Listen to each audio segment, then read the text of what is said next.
이제 2026년을 준비해야 될 때가 점점 다가오고 있죠. 그래서 저는 생각했습니다. 2026년은 2025년을 아름답게 마무리할 뿐만 아니라 2026년을 새롭게 잘 시작했으면 좋겠다. 준비를 철저히 하면 아름답게 잘 시작하고 아름다운 열매를 맺을 수 있습니다. 그래서 11월이나 12월에 준비하는 것이 아니라 9월 달부터 2026년도를 준비하는 겁니다. 2026년도를 준비하고 또 그 이후를 준비하려면 어떤 준비를 해야 될까 생각했습니다. 첫 번째가 우리가 살고 있는 것이 잘 살고 있는지, 바른 방향으로 가고 있는지를 좀 점검해 볼 필요가 있고, 하나님이 나를 왜 부르셨을까, 나를 왜 살게 하셨을까를 한번 곰곰이 생각하는 시간을 갖고, 그리고 하나님의 부르심에 응답하는 삶을 시작하기로 결심하는 것이 2026년도에 대한 준비다라는 생각을 했습니다. 그래서 이번 주에는 하나님의 부르심에 대해서 제가 같이 말씀을 나눠보려고 그럽니다. 제가 주변의 사람들을 이렇게 보면은 두 종류의 사람이 있는 것 같아요. 하나는 그냥 사는 사람과 왜 사는지 알고 사는 사람, 어떻게 살아야 되는지 알고 사는 사람. 여러분들은 어떤 사람입니까? 그냥 사는 사람이십니까? 아니면 왜 사는지 어떻게 살아야 되는지를 알고 살아가는 사람이십니까? 또 한 가지 질문을 던집니다. 우리가 왜 사는지 어떻게 살아야 되는지를 알려면 어떻게 하면 알 수 있을까라는 질문입니다. 그것은 참 궁극적인 질문이죠. 나는 왜 살아야 되는지 또 어떻게 살아야 되는지. 그 질문은 우리를 만드신 하나님을 만나면 하나님께서 우리에게 대답을 해 주실 것 같아요. 하나님은 우리가 어떤 존재인지 잘 아시죠. 무엇을 잘하는지 무엇을 잘못하는지도 잘 아시고 하나님이 어떻게 사용하기 원하시는지도 잘 압니다. 그러려면 하나님을 만나면 되겠죠. 우리 인생에 여러 가지 축복이 있지만 하나님이 우리를 만나주시는 그 축복을 경험하는 것은 정말 소중한 축복입니다. 인생이 답답하고 길이 보이지 않을 때 우리는 하나님께 나아가서 기도하죠. 왜 그래요? 하나님을 만나기 위해서. 하나님을 만나면 우리 인생의 길을, 답을 얻을 것 같아요. 그렇게 됩니다. 하나님을 만나면 우리가 누구인지 알려주시고 그리고 우리가 어떻게 살아야 될지 길을 보여주시죠. 모세라는 사람은 참 파란만장한 인생을 살았죠. 어떻게 살았습니까? 바로의 공주의 아들로서 살았고 광야에서 양치기로 살았고 이스라엘 백성들을 광야에서 인도하는 지도자로 이렇게 살았습니다. 그가 양을 쳤다는 것은 바로의 공주의 신분을 잃어버리고 양을 쳤다라고 하는 것은 어떻겠어요? 참 마음이 쓸쓸했을 것 같아요. 쓸쓸했고 이제 내 인생은 이렇게 끝나는가 보다. 내 인생은 이렇게 마치는가 보다 라고 생각했을 것 같아요. 그것도 장인 미디안 제사장의 이드로의 양떼를 치었다. 자기의 뭐가 없는 거예요. 아무것도 없어요. 그냥 처가살이 하면서 양을 치는 사람. 그런데 제가 성경의 인물을 보든지 아니면 주변에 하나님을 만난 사람들을 보면은 하나님이 뭔가 만나 주실 때는 그 사람을 낮추는 것 같아요. 자기 자신에 대해서 굉장히 과대평가하는 사람은 교만한 사람이라고 하죠. 자기 자신에 대해서 너무 이렇게 자신을 낮게 평가하는 사람은 자기를 비하하는 사람이죠. 그러나 너무 자기 자신을 대단한 사람인 줄 아는 것도 잘못이고 자기 자신이 너무나 비하하는 것도 잘못이고 우리는 어떻게 하는 게 좋습니까? 하나님이 우리를 만드신 그 아름다운 형상으로서 바라보는 것이 가장 아름답죠. 이제 하나님이 어떤 사람을 만나 주시기 전에 그 사람을 좀 가난하게 할 때가 많이 있어요. 마음이 가난하게. 하나님이 아니면은 살 수 없는 존재라는 것을 깨닫기까지 하나님은 이렇게 내버려 두시듯이 이렇게 그럴 때가 있죠. 가장 큰 은혜는 다른 것이 아니죠. 하나님, 나는 하나님의 은혜를 받지 않고는 살 수 없는 존재입니다. 하나님의 도우심을 경험하지 않고는 살 수 없는 존재입니다. 이때가 은혜 받기에 가장 좋은 때고 하나님이 그를 만나주시기에 가장 좋은 때죠. 여러분, 하나님을 만나기 원하신다면 마음을 낮추시길 바랍니다. 그런데 하나님이 은혜를 주시면 우리가 그런 걸 알게 돼요. 나는 정말 별게 아니구나라는 걸 알게 돼요. 부끄러움을 느끼죠. 부끄러움을 느낍니다. 하나님을 만나게 되면 부끄러움을 느껴요. 아, 너무 부끄럽다. 내가 별것도 아닌데 별거인 줄 알고 살았구나 라는 부끄러움을 느끼게 됩니다. 자, 하나님이 이렇게 모세를 낮출 만큼 낮추셨어요. 하나님이 만나기 좋은 때에 하나님이 나타나시죠. 이제 이렇게 모세가 양을 치고 있을 그 순간에 하나님이 모세에게 나타나는데 어떻게 나타났는가? 일상 속에서 하나님께서 모세의 일상 속에 찾아와 주셨어요. 일상 속에 찾아오신 하나님.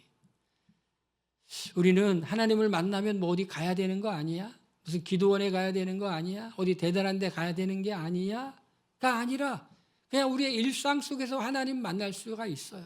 일상 속에서. 만남의 주도권은 하나님께 있죠. 하나님이 찾아오셔가지고 정말 그 마음이 낮아질 대로 낮아진 모세를 찾아오셨어요. 제가 설교를 이렇게 듣는데 그 설교하시는 목사님의 말씀에 은혜를 많이 받았어요. 그 목사님은 하나님의 음성을 듣는데 사람들의 음성을 통해서 목소리를 통해서 하나님의 음성을 들었다.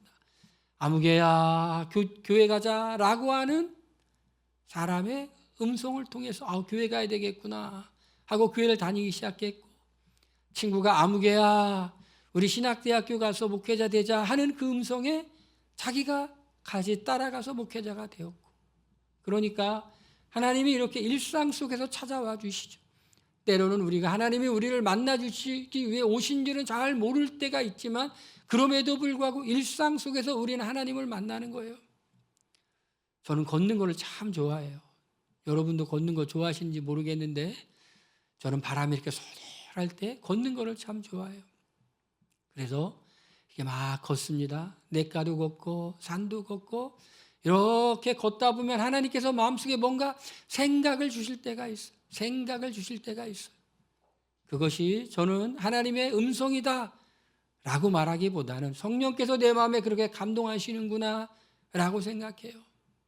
내가 정말 힘들어가지고 너무너무 힘들구나 하는데 내 마음속에 또 이런 생각이 들어요. 하나님이 무슨 일을 맡기시면 감당할 힘도 주셔 하는 생각이 쓱 드는 거예요. 저는 그것이 하나님의 음성이다 보다 잘 확실하게 이렇게 말하진 못하겠지만 성령의 감동이다라고 생각해요.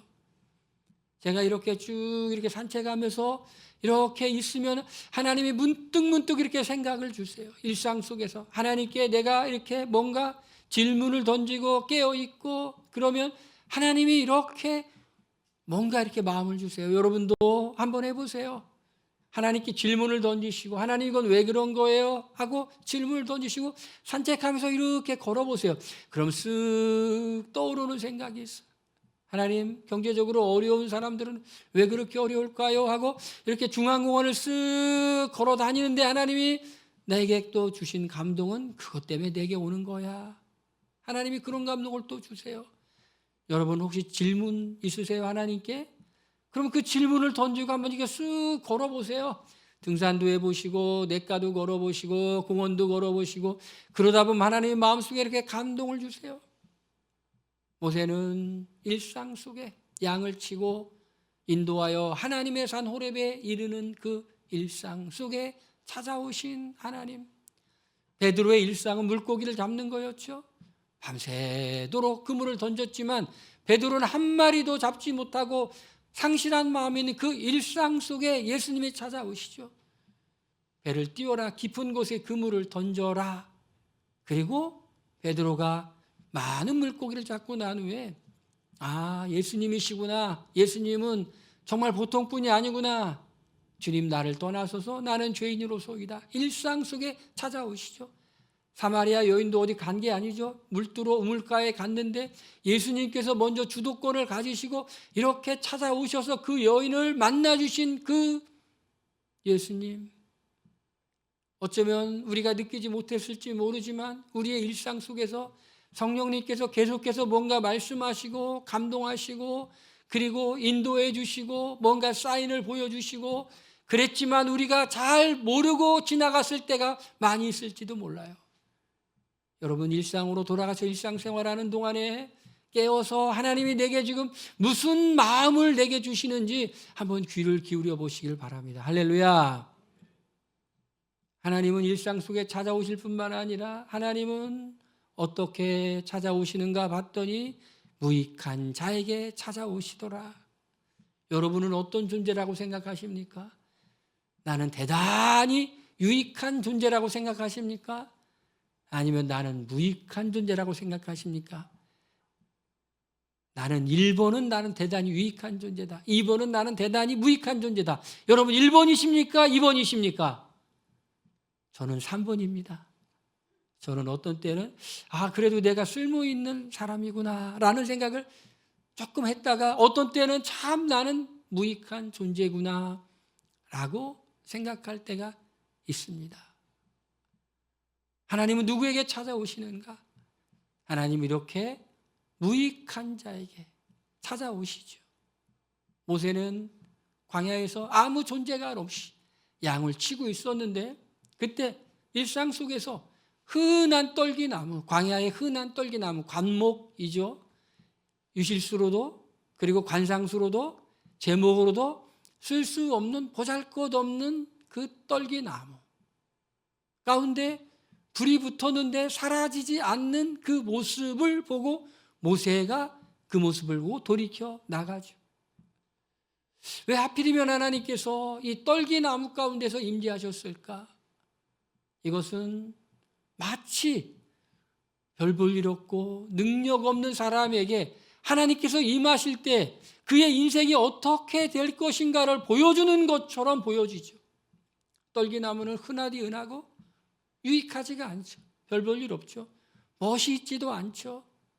그런데 그곳에 불이 붙었는데 불이 붙어서 확 사라지는 것이 아니라 불이 붙었는데 사라지지는 않아요. 마치 무익한 인생이라 할지라도 하나님이 그곳에 영광스럽게 임재하면은 사라지지 않고 계속해서 하나님의 영광을 드러내는 듯한 모습을 보여주고 있어요. 하나님의 영광의 임재 가운데. 여러분은 어떤 존재라고 생각하세요? 우리는요, 부족하다 할지라도 하나님이 붙잡아 주시고 하나님이 지혜를 주시면 인생을 아름답게, 행복하게, 즐겁게, 기쁘게, 쓸모있게 살아갈 줄로 믿습니다. 여러분 어떻게 살아가고 싶으세요? 마지막에 인생의 종점에 좀 내가 잘 살 걸 그렇게 마음이 들지도 있을 수도 있지 않겠습니까? 그러나 정말 하나님과 동행하며 에녹처럼 동행하며 잘 산 사람들은 잘 살았어. 나는 별 볼 일 없었지만 하나님이 나를 붙잡아 주시고 나와 동행해 주시니 내가 잘 살았어. 마치 그것을 보여주는 것 같죠. 떨기나무에 붙은 그 불. 그런데 그가 보니 떨기나무에 불이 붙었으나 그 떨기나무가 사라지지 아니하는지라. 돌이켜 가는데 그곳에서 하나님이 모세를 부르시죠. 모세야 모세야 하고 모세를 부르시죠. 하나님께서 나타나셔서 무엇을 하셨을까요? 모세에게 무엇을 요구하셨습니까? 하나님이 모세에게 이렇게 말씀하십니다. 너는 내게 이리로 가까이 오지 말라라고 말을 하죠. 가까이 오지 말라. 너무 가까이는 오지 말라는 거예요. 이 떨기나무 가운데 이렇게 오긴 하는데 너무 가까이는 오지 말라 이렇게 말합니다. 우리가 하나님께 가까이 나가긴 하지만 너무 가까이는 나갈 수가 없어. 왜요? 하나님은 이 말씀을 통해 모세가 어떤 존재인지를 또 알려주시죠. 죄인인 인간이 너무 가깝게는 나갈 수가 없어요. 죄인인 인간이 넘지 말아야 될 선은 있는 거예요. 출애굽기에도 보니까 19장 20장에 보니까 하나님이 이스라엘 백성들에게 말씀하시는데 시내산에서 이렇게 너무 가까이는 오지 못하게 해요. 정결하게 하고 하나님의 음성을 십계명의 말씀을 듣는데 그러나 그들이 가까이는 오지 못하게 하나님이 죽일까 하노라라고 말해요. 너무 거룩하신 하나님 앞에 가까이 가면 죽는 거예요, 죄인인 인간이.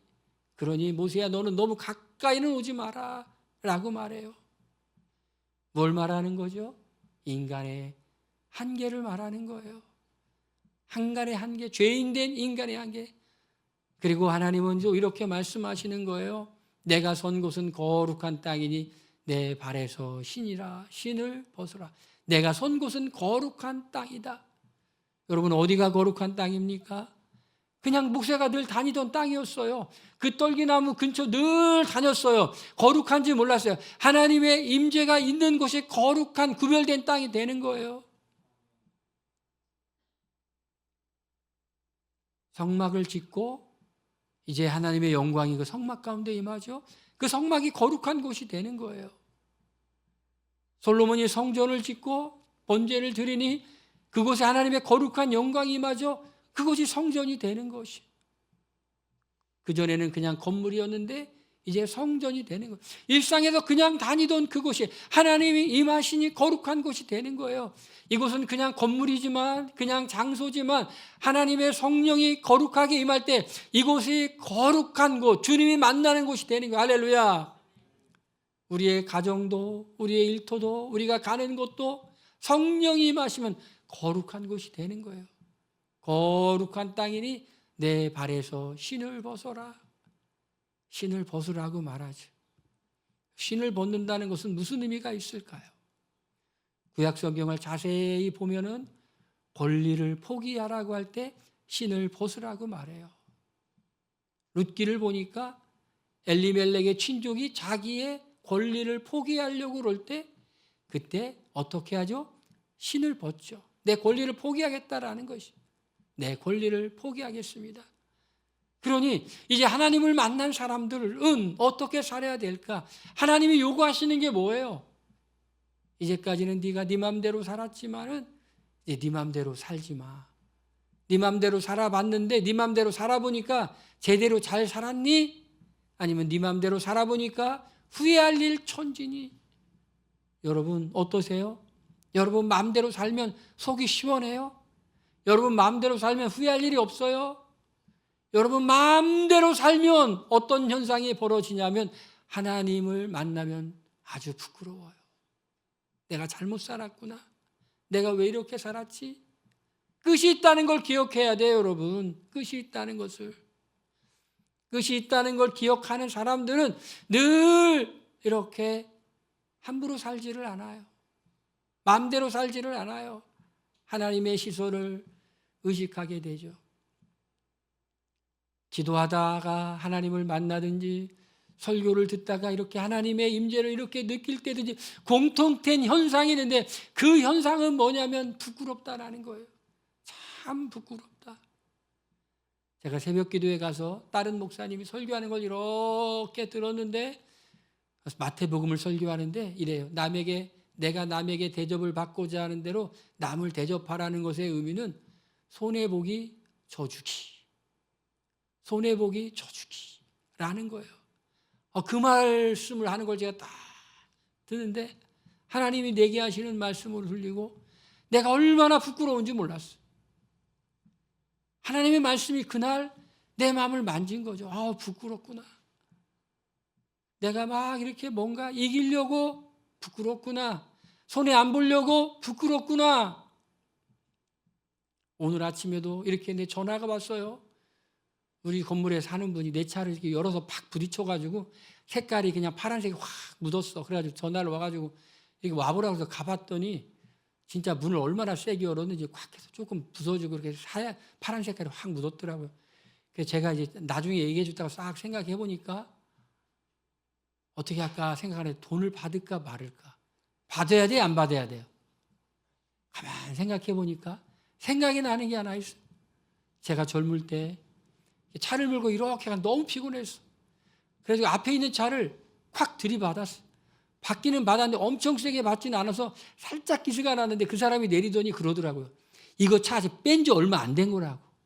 보니까 뺀 지 얼마 안 되더라고요.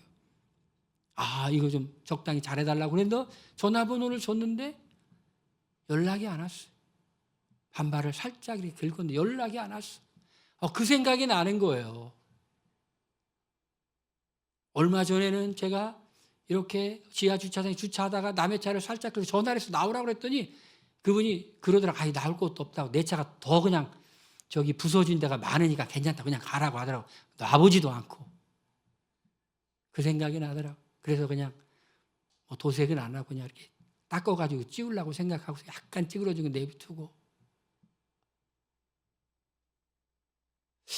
하나님 앞에 서면은 우리가 정말 부끄럽죠. 우리가 하나님 앞에 안 서니까 부끄러운 줄 모르고 살아가는 거예요.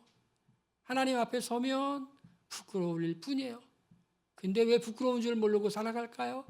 하나님 앞에 서 있지 않기 때문에. 내 발에 신을 벗어라. 권리를 포기하는데 그 권리 포기하는 게 뭐냐? 손해보기 보고 져주기. 그럼 사람들이 나 너무 우습게 보는 거 아니에요? 아니, 걱정하지 마세요. 하나님이 그렇게 안 되게 다 도와주세요. 여러분, 어떤 사람이 아름답습니까? 어떤 사람이 멋있어요? 그냥 알면서도 너그럽게 조금 손해봐주고 조금 이렇게 져주고 그렇게 사는 사람이 아름다운 사람이지. 내 권리라고 너무 주장하고 막 그 이상을 주장하고 뭔가 붙잡으면 안 누려고 하는 그 모습은 하나님이 기뻐하시는 모습일까? 하나님이 주시면 받는 거고 하나님이 안 주시면 못 받는 거예요. 우리가 욕심을 낸다고 얻는 것도 아니고 움켜쥔다고 내 거 되는 것도 아니고 하나님 주시면 예상하지도 않았지만 그냥 내 거 되는 거예요. 예상하지도 않게 되는 이게 어떻게 된 거야? 하나님이 주시면 되는 거고 안 주시면 못 받는 거예요. 몸부림친다고 되는 게 아니에요. 내 발에서 신을 벗어라. 네 권리를 이제 포기해. 너 젊은 시절에 사람 죽였지? 네가 뭔가 한다고 할 수 있다고 생각했을 때 사람 죽이고 도망자가 되었지? 부끄럽지? 네가 뭔가 할 수 있다고 생각했을 때 한 일을 생각하니 부끄럽지? 네가 잘났다고 생각하고 한 일을 생각하니 부끄럽지? 이제는 그렇게 살지 마. 신을 벗어. 네 권리를 포기해. 그러면 편안해져. 여러분이 발에서 신을 벗으면 편안해집니다. 편안해져요. 왜 불편해요? 신을 아직 안 벗었기 때문에 그래요. 하나님은 우리를 만나고 나서 우리에게 하나님을 만나고 나서 요구하는 것이 네 권리를 포기하고 살아. 하나님이 이제 모세를 사용하기 원하세요. 그런데 모세를 사용하기 위해서 먼저 해야 될 일은 바로 그거라는 거예요. 힘을 좀 빼라는 거예요. 힘을 좀 빼고 살라는 거예요. 힘을 빼고 누구를 믿고 살라는 거예요. 이제 내 힘은 좀 빼고 하나님의 힘을 붙잡고 하나님을 의지하고 살라는 거예요. 저는 지난주에 믿음의 정의를 한번 내려봤죠. 제가 믿음의 정의를 뭐라고 내렸나요? 생각을 못 하시네. 생각나는 얼굴이 아니네요. 제가 너무 멋지게 얘기했어야 되는데 믿음을 이렇게 정의 내렸죠. 믿음은 하나님의 귀한 선물을 받는 통로라고. 그래서 너희가 그 은혜로 인해서 믿음으로 말미암아 구원을 받는다. 이 구원을 어떻게 받아요? 우리가 믿음으로 받아요. 그러니까 하나님이 은혜로 주시는 선물을 받는 통로가 바로 믿음이라고 정의를 내렸는데 크게 감동 못 받으신 표정이네요. 크게 감동받았으면 오늘 당장 안 하실 텐데 저는 믿음을 이렇게 또 정의를 내려보고 싶어요. 믿음은 무엇일까? 믿음이라는 것은 기도하는 거다라고 정의를 내리고 싶어요. 기도다. 하나님께 맡기고 기도하는 거예요. 맡기는 게 어렵죠. 신을 벗는다는 건 하나님께 맡긴다는 거예요. 내 인생을 하나님께 맡긴다라는 것이, 맡기고 살겠다라는 것이.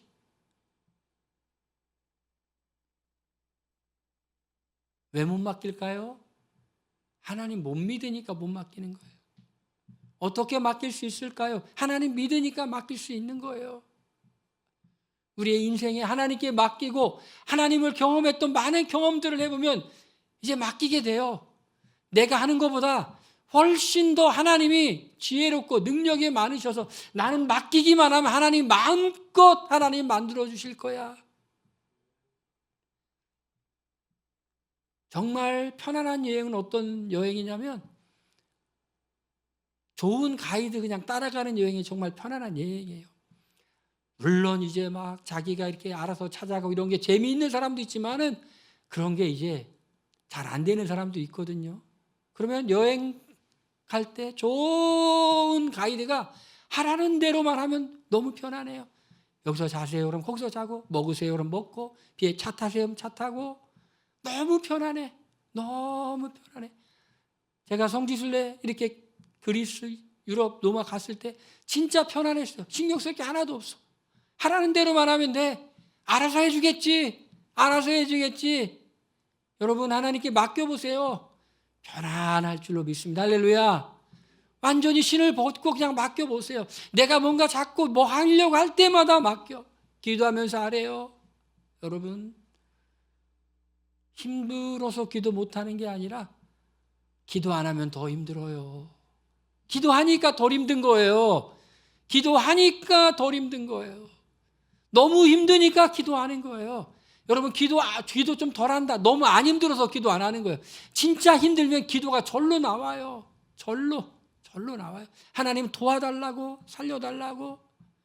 그러면 하나님이 도와주세요. 할렐루야. 하나님의 도와주심을 경험하게 될 줄로 믿습니다.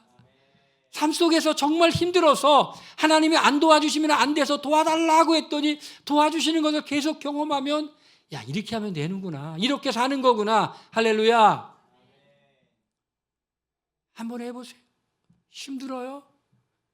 힘드니까 기도해야 되는 거예요. 맡기는 거예요. 그럼 이렇게 주님이 도와주시는 걸 몇 차례 경험하면 야, 앞으로 이렇게 살아야 되겠다. 그게 에녹이 보이지 않는 그러나 존재하는 하나님과 동행했던 것처럼 동행하는 거예요. 하나님이 이렇게 오셔서 이제 의미 없는 삶을 살았던 모세에게 일을 주세요. 여러분 하나님이 우리에게 뭔가 맡겨주신다는 건요, 이건 감사할 일이에요. 왜요? 우리를 하나님 믿어주시는 거예요. 믿어주시는 거예요. 네가 그 일을 잘할 줄로 내가 믿는다라고 믿어주는 거예요. 믿고 맡겨주는 거예요. 하나님이 우리를 믿어주시니 얼마나 감사해요. 또 이르시되 나는 내 조상의 하나님이니 아브라함의 하나님, 이삭의 하나님, 야곱의 하나님이다 라고 하는 것은 아브라함, 이삭, 야곱에게 하나님이 뭘 주셨어요? 언약을 주셨어요. 언약을 맺었어요. 자손과 땅에 대한 약속을 주셨어요. 이걸 기억하게 하는 건 뭐예요? 하나님은 언약을 지키시는 분이야. 이제 자손과 땅에 대한 약속을 하나님이 하셨으니 이제 모세 너가 이스라엘 백성을 이끌고 가서 그 약속을 내가 이룰게 라는 거예요. 나는 아브라함과 이삭과 야곱의 하나님이다. 하나님은 그냥 추상적인 하나님이 아니라 인격적인 관계를 맺는 하나님이라는 거예요. 여러분, 하나님 우주를 만든 이 하나님, 여러분과 상관없는 존재가 아니라 우리에게 찾아오셔서 우리와 인격적인 관계를 맺는 하나님이세요. 아브라함, 야곱, 이삭, 야곱의 하나님이 나의 하나님입니다. 이렇게 고백하시길 바랍니다. 그 하나님이 나의 하나님입니다. 이렇게 고백하시길 바랍니다. 나의 하나님이에요.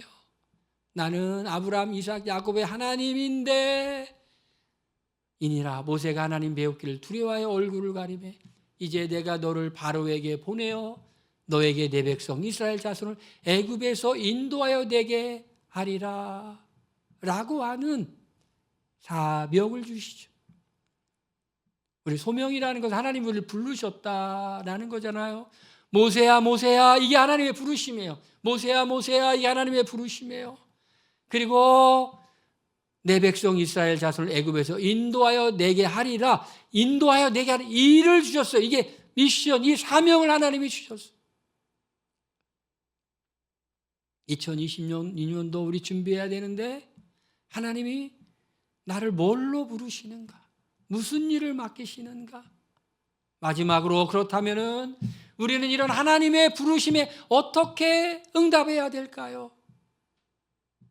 하나님이 사무엘을 3번 불렀는데 처음에 2번은 못 듣다가 마지막으로 내가 여기 있습니다. 내게 말씀하시옵소서 그랬죠. 모세도 이렇게 하나님이 찾아오셔가지고 말씀하셨는데 처음에는 못 가겠다고 버티다가 결국은 하나님께 이렇게 순종하죠.